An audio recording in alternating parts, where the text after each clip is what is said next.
Students, आज की video में हम पढ़ेंगे पीरियोडिसिटी कि पीरियोडिसिटी क्या होती है, प्लस हम देखेंगे कि पीरियोडिसिटी का कॉज क्या होता है, किस वजह से पीरियोडिसिटी होती है। देन गाइस हम पढ़ेंगे कि शेल्स क्या होते हैं और शेल्स का हम ट्रेंड देखेंगे कि डाउन द ग्रुप जाने पर शेल्स इंक्रीज होते हैं, डिक्रीज होते हैं, या फिर अक्रॉस द पीरियड जाने पे शेल्स का ट्रेंड कैसे चेंज होता है। ठीक है, फिर हम देखेंगे कि वैलेंसी क्या होती है और वैलेंसी का भी हम ट्रेंड देखेंगे कि डाउन द ग्रुप जाने पे वैलेंसी इंक्रीज होती है, डिक्रीज होती है, या फिर अक्रॉस द ग्रुप जाने पर वैलेंसी इंक्रीज हो रही है या फिर डिक्रीज हो रही है। ठीक है, चलिए स्टूडेंट्स देखते हैं पीरियोडिसिटी क्या होता है। ठीक है, तो guys the properties that reappear eight regular interval, guys जो प्रॉपर्टीज रीअपीयर हो जाती हैं एक रेगुलर इंटरवल ऑफ टाइम पर और in which there is gradual variation, या फिर कुछ वेरिएशन आए, प्रॉपर्टीज इंक्रीज हो रही हो या फिर डिक्रीज हो रही हो, ठीक है, at regular interval of time are called periodic properties. तो गाइस उन प्रॉपर्टीज को क्या कहा जाता है, पीरियोडिक प्रॉपर्टीज। तो गाइस याद रखिएगा वो प्रॉपर्टीज जो एक रेगुलर इंटरवल ऑफ टाइम पर या तो रीअपीयर हो जाए या फिर उनमें कुछ वेरिएशंस आए, वेरिएशंस मतलब या तो इंक्रीज हो रही हो या फिर डिक्रीज हो रही हो। तो गाइस उन प्रॉपर्टीज को क्या कहा जाता है, पीरियोडिक प्रॉपर्टीज, और इस फिनोमिनन को कहा जाता है पीरियोडिसिटी ऑफ एलिमेंट। ठीक है, इस फिनोमिनन को कहा जाता है पीरियोडिसिटी ऑफ एलिमेंट्स। अब गाइस क्वेश्चन आता है कि ये जो पीरियोडिसिटी होती है इसका कॉज क्या है, क्यों होता है ऐसा। तो गाइस जो इलेक्ट्रॉनिक कॉन्फ़िगरेशन होता है हर एक एलिमेंट का एक पर्टिकुलर ग्रुप में, वो क्या रहता है, सेम रहता है। ठीक है, recurrence of similar electronic configuration मतलब अगर हम एक पर्टिकुलर ग्रुप की बात करते हैं तो पर्टिकुलर ग्रुप में जो इलेक्ट्रॉनिक कॉन्फ़िगरेशन होता है वो सेम रहता है। इसका मतलब कि जो नंबर ऑफ इलेक्ट्रॉन्स होते हैं in the outer most shell, कौन से शेल में, आउटर मोस्ट शेल। तो गाइस यहाँ पे आउटर मोस्ट शेल में जो इलेक्ट्रॉन्स होंगे वो कौन से होंगे, वैलेंस इलेक्ट्रॉन। कौन से होंगे, वैलेंस इलेक्ट्रॉन्स। तो गाइस इसमें जो वैलेंस इलेक्ट्रॉन होता है वो सेम रहता है। ये मैं आप लोगों को बता भी चुकी हूँ कि एक पर्टिकुलर ग्रुप में जो एलिमेंट्स होते हैं उनमें वैलेंस इलेक्ट्रॉन क्या रहता है, सेम रहता है। तो गाइस जब वैलेंस इलेक्ट्रॉन सेम रहता है इसी वजह से जो प्रॉपर्टीज हैं वो रीअपीयर होती हैं या तो फिर कुछ ना कुछ वेरिएशन शो करती है, या तो प्रॉपर्टीज डिक्रीज हो रही होगी या तो प्रॉपर्टीज इंक्रीज हो रही होगी। तो गाइस ये होता है कॉज ऑफ पीरियोडिसिटी कि जो एक रेगुलर सेम ग्रुप के जो एलिमेंट्स होते हैं उनमें नंबर ऑफ वैलेंस इलेक्ट्रॉन मतलब वैलेंस इलेक्ट्रॉन जो होता है वो क्या रहता है, सेम रहता है। जैसे अगर हम फर्स्ट ग्रुप की बात करें तो फर्स्ट ग्रुप में जितने भी एलिमेंट्स हैं उनमें नंबर ऑफ वैलेंस इलेक्ट्रॉन क्या होगा, 1 होगा, सब में वैलेंस इलेक्ट्रॉन 1 होंगे। ऐसी सेकंड ग्रुप की बात करें तो सेकंड ग्रुप में जो भी एलिमेंट्स हैं उनमें वैलेंस इलेक्ट्रॉन 2 होगा। ठीक है, तो गाइस पर्टिकुलर ग्रुप में जो एलिमेंट प्रेजेंट होते हैं उनमें वैलेंस इलेक्ट्रॉन क्या रहते हैं, सेम रहते हैं। यही कॉज है पीरियोडिसिटी का।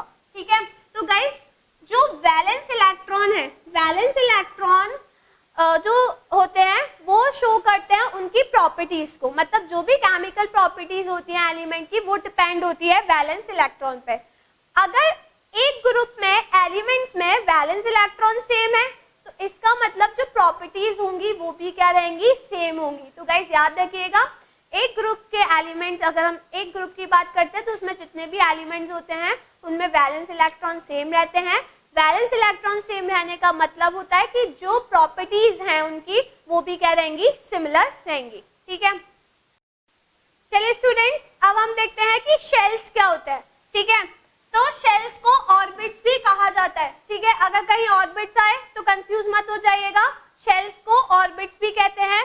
ठीक है, तो electrons revolve around the nucleus in certain definite circular path is known as orbit और शेल्स। गाइस एक एटम में जो इलेक्ट्रॉन रिवॉल्व करते हैं सर्कुलर पाथ में, ठीक है, एक इलेक्ट्रॉन में जो एक एटम में जो इलेक्ट्रॉन रिवॉल्व कर रहे हैं सर्कुलर पाथ में, उस पाथ को क्या कहते हैं, ऑर्बिट या फिर शेल कहा जाता है।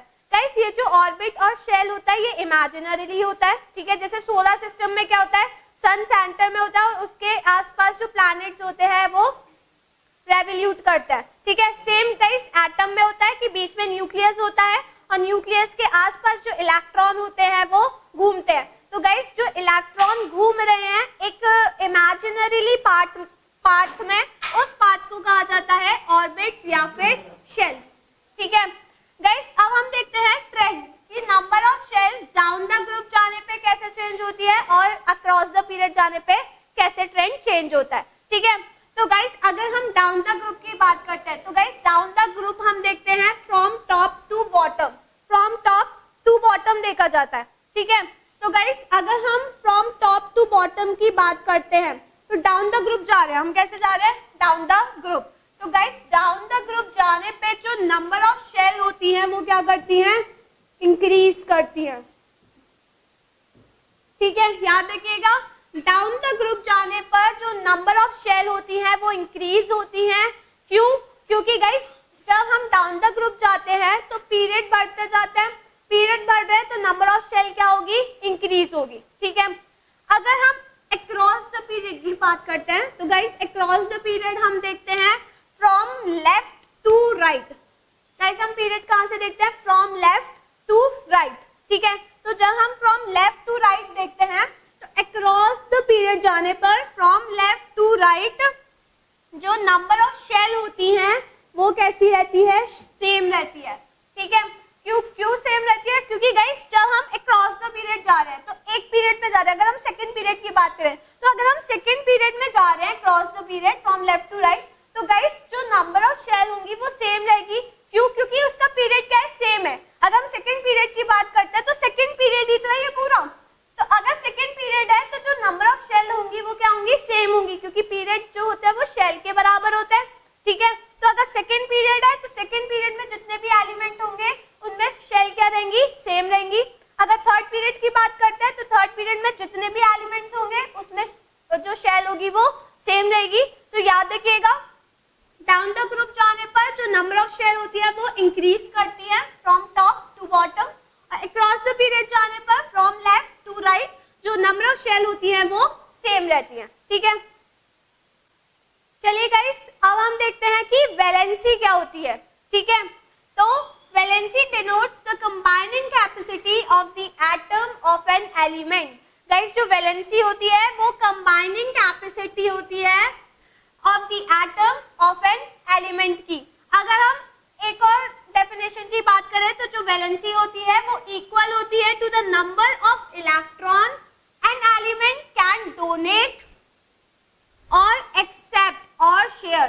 गाइस कोई भी एटम जितने इलेक्ट्रॉन्स को डोनेट करता है या फिर एक्सेप्ट करता है या फिर शेयर करता है तो वो उसकी क्या होती है, वैलेंसी होती है, ठीक है। गाइस अगर हम ट्रेंड की बात करते हैं तो डाउन द ग्रुप जाने पर, अगर हम डाउन द ग्रुप जा रहे हैं फ्रॉम टॉप टू बॉटम तो गाइस डाउन द ग्रुप जाने पे जो वैलेंसी होती है वो सेम रहती है। अब सोचिए कि कैसे सेम रहती है। गाइस अगर हम डाउन द ग्रुप जा रहे हैं, ठीक है, तो डाउन द ग्रुप जाने पर जो एलिमेंट्स होते हैं उनके वैलेंस इलेक्ट्रॉन क्या रहते हैं, सेम रहते हैं। गाइस अगर वैलेंस इलेक्ट्रॉन सेम रहते हैं तो वैलेंसी भी क्या रहेगी, सेम रहेगी, ठीक है। तो वैलेंसी सेम रहती है because valence electron remain same, क्योंकि जो वैलेंस इलेक्ट्रॉन्स होते हैं वो क्या रहते हैं, सेम रहते हैं। और गाइस वैलेंस इलेक्ट्रॉन पर ही वैलेंसी डिपेंड होती है। अगर वैलेंस इलेक्ट्रॉन सेम है तो वैलेंसी भी क्या होगी, सेम होगी, ठीक है।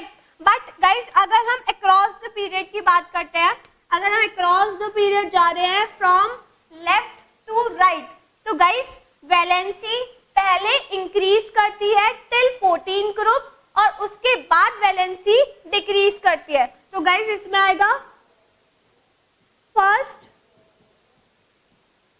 increases till 14th group and then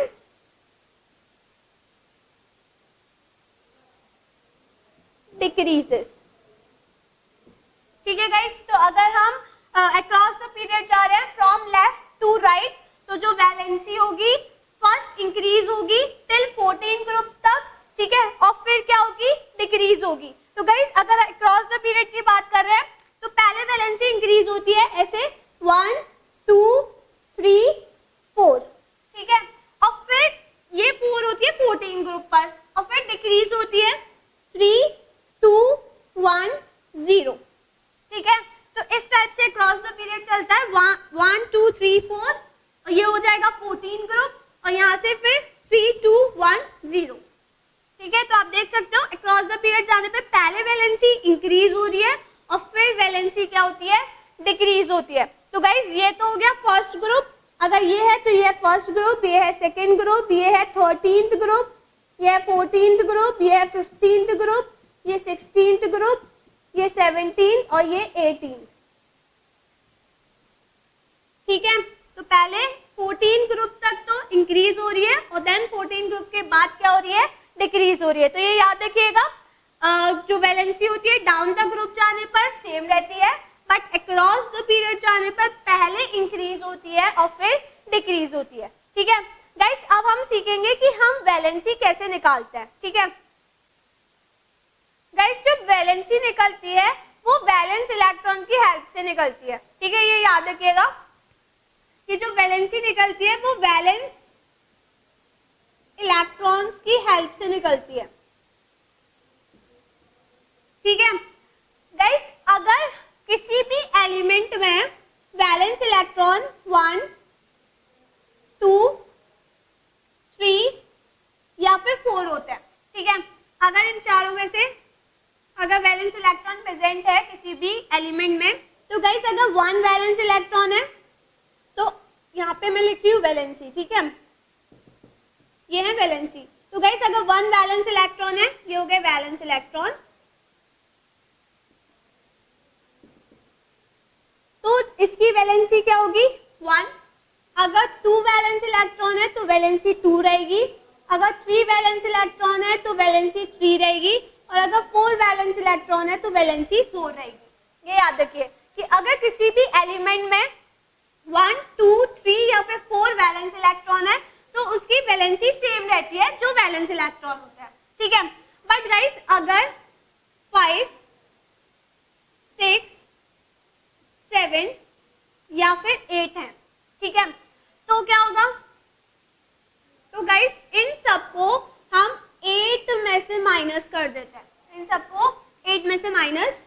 तो गाइस अगर 5 है तो 8 माइनस 5 तो क्या हो जाएगा 3। अगर 6 है 8 माइनस 6 तो कितना हो जाएगा 2।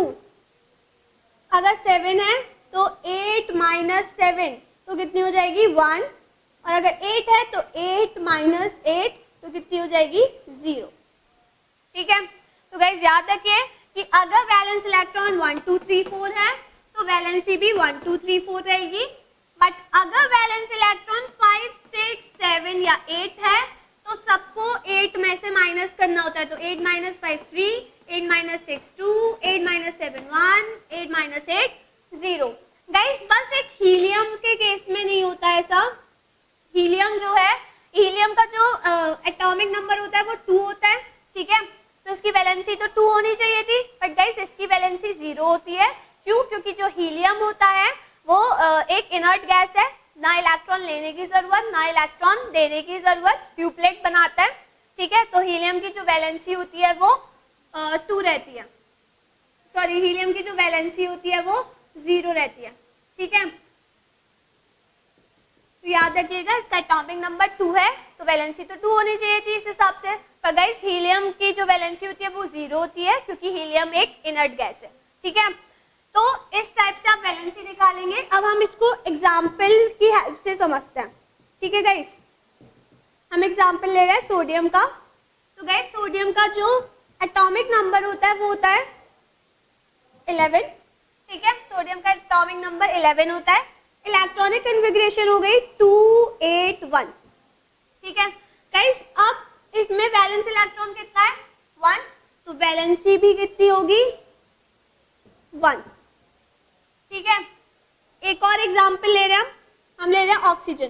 तो गाइस ऑक्सीजन का जो एटॉमिक नंबर होता है वो होता है 8, इलेक्ट्रॉनिक कन्फिगरेशन 26, ठीक है गाइस। अब इसमें जो वैलेंस